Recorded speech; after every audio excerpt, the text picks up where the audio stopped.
अस्सलाम वालेकुम student, advance class कैसे हैं आप सब। उम्मीद है कि आप सब खैरियत से होंगे। मैं आज आपको उर्दू वर्कबुक का पेज नंबर 10 करवा रही हूँ।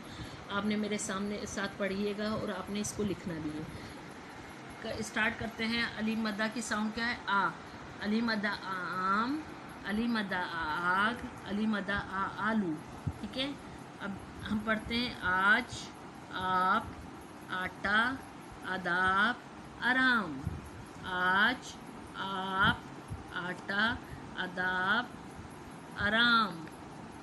आँख, आसान, आवाज़, आरी, आलू। आँख, आसान, आवाज़, आरी, आलू। आड़ू, आका, आम, आस, आग। आड़ू, आका, आम, आस, आग। ये सारे अली मद्दा के अल्फाज हैं जो मैंने आपको पढ़ा है। ठीक है, आपने इसको अच्छी तरीके से यहाँ इधर लिखना भी है आपने, और नोटबुक पे इसकी बहुत प्रैक्टिस करनी है। और सैटरडे वाले दिन आपने पेज नंबर 10 करके बुक पे और नोटबुक पे करके लेकर आना है और स्कूल में सबमिट करवाना है काम।